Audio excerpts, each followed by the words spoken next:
Bonjour Eric. Bonjour Oriane, bonjour à tous. Tu nous présentes un petit peu ton activité? Activité, non. Passion, art de vivre.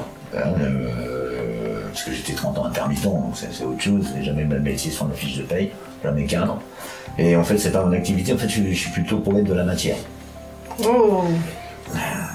Recycler, pour moi, ça n'existe pas. En fait, c'est créer, transformer et ne pas perdre. Comme dit la formule magique, rien ne se crée, rien ne se perd, tout se transforme. Tu enseignes cette manière de vivre? Je n'enseigne pas.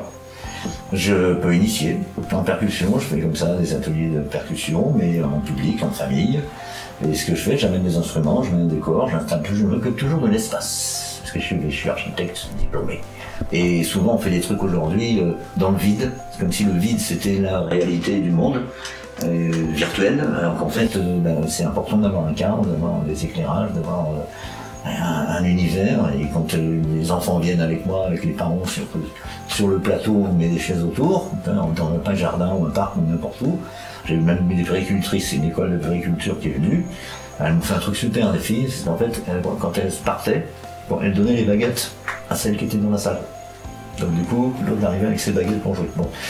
Mais ça, c'est extraordinaire, je veux dire, donc j'apprends pas, j'initie, je donne l'occasion de faire, parce que j'ai jamais appris. Je suis né, mes parents faisaient les arts déco. On changeait sur la table des diplômes de mon père, donc j'ai baigné 25 ans dans 18 ans dans leur atelier, il y avait un petit local où il y avait toutes les chutes de maquettes, et c'était mon royaume. J'entends ton côté poète, mais au niveau de la récupération, comment tu as éprouvé les choses envers l'environnement, etc. Qu'est-ce que tu pourras en dire? Alors je peux reparler de mes parents encore, parce que les chiens font pas des chats. Donc quand j'étais petit, on allait chez ma grand-mère, ils avaient reconstruit une baraque à partir d'une grange, sur le terrain de ma grand-mère. Et en fait, ils allaient faire les ferrailleurs. On allait faire des tours des ferrailles, j'allais avec eux. Donc en fait, ils avaient déjà cette appétence pour la matière, pour la couleur, pour tout ça. C'était leur toi. Donc ils m'ont fait passer ça. Donc c'est pour ça que pour moi le recyclage, c'est un truc, c'est une invention. C'est un truc c'est pour faire du business, alors que recycler, c'est presque pas normal. En fait, c'est ce que je disais au début, quoi. Ça devrait être naturel. C'est naturel, vraiment, on jetait rien. C'est vrai. On allait jusqu'au bout et les épluchures, c'était les cochons qui les mangeaient. Oui. Hein, alors là, on fait du compost, on crée des situations kafkaïennes. Moi, je sais que si je fais attention, c'est pas parce qu'il y a l'eau courante que je suis à côté du Gange.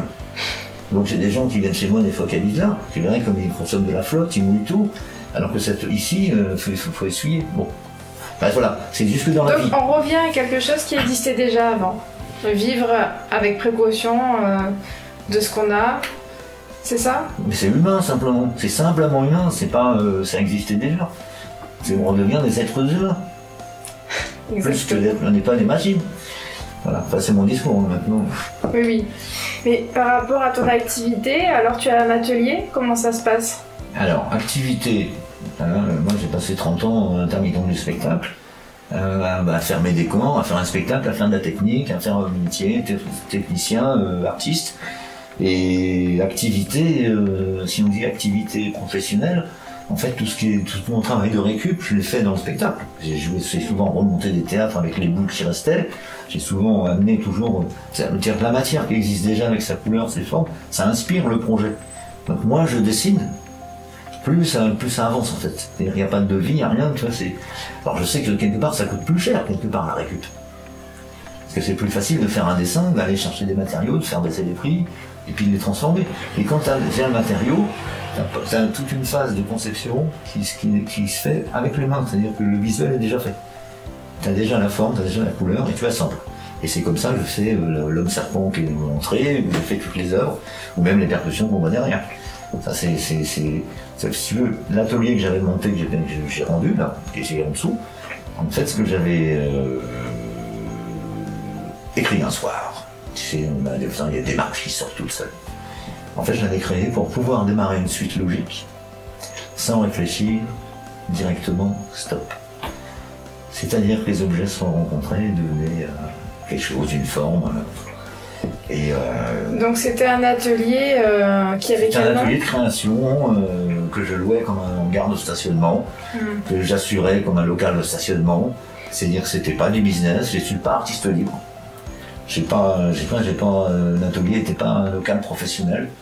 Mais en même temps, dans les 240 mètres cubes, je faisais vivre le lieu, puis j'habitais au-dessus, comme un paysan. Et son nom, c'était? La caravane de l'imaginaire. D'accord. Et la suite, c'est le nom de l'exposition, parce qu'en fait, moi, le trajet où j'en suis, c'est pas vendre des œuvres. En fait, c'est que j'en suis à un moment où j'ai envie de présenter une exposition. La caravane de l'imaginaire, qui est effectivement une exposition où c'est que les objets qui ont repris vie pour devenir de la poésie. Et toucher les enfants et les grands-parents. Parce qu'eux, tout de suite, ils percutent les enfants parce qu'ils voient des trucs qu'ils n'ont jamais vus. Et les grands-parents parce qu'ils retrouvent des objets qu'ils ont toujours vus et qu'ils ne voient plus. Parce qu'il y a beaucoup de choses qui disparaissent. Et pendant un moment, je pensais que j'étais un peu un sauveur d'un certain nombre de vieux outils, de trucs, mais qui étaient cassés. Et quand tu as une vieille scie à bois, qu'elle est dans un coin d'atelier, tu vois, visuellement, ça touche les gens. Bon, alors après là, l'histoire sur laquelle on travaille en ce moment, et cette rencontre avec DSD, avec Marie, c'est important. Et en fait, ça tombe pile poil dans les démarches que j'ai en ce moment avec un centre social à côté, GAM, où en fait j'ai eu l'occasion de faire des ateliers de percussion. Du coup, ils ont fait une vidéo qu'on pourra voir sur le site, je vais la mettre, elle n'est pas encore. Et pour fabriquer des percussions, en fait, jusque-là, je faisais des pots de yaourt. Bon. Et récemment, voilà. Alors j'ai pris juste ça, c'est des rouleaux de papier toilette, hein, et puis des bougies chauffe-fleurs. Voilà. Donc, alors ça c'est du poivre. Ça c'est du gros sel. Parce que quand on construit des percussions, c'est pas pour faire beau, c'est pour que ça sonne.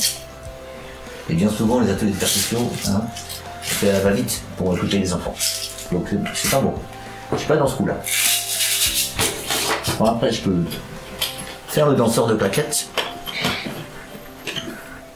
Rien qu'avec des capsules de bouteilles. Ah, il va pas me voir là dessus.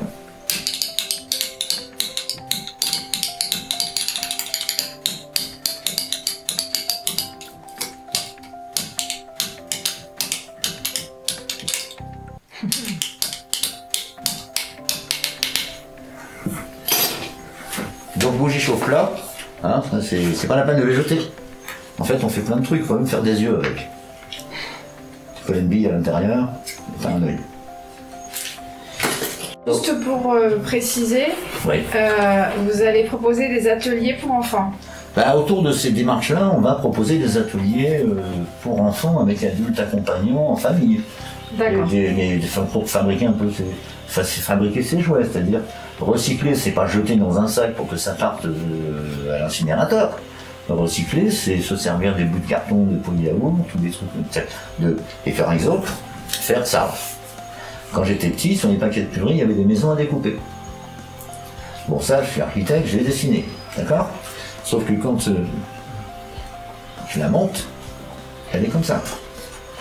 Donc ça, c'est des trucs on montre ça. Alors, atelier parents-enfants, pourquoi? Parce que les parents prennent au vol des astuces de jeu avec leurs enfants.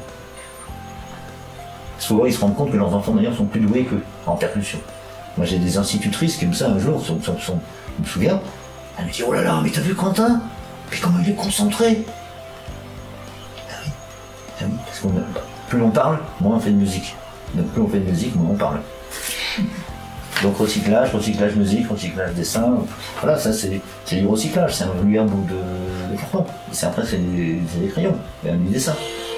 Tout à fait. Et ça fait combien d'années que vous faites ça? Depuis que je suis petit. Depuis toujours.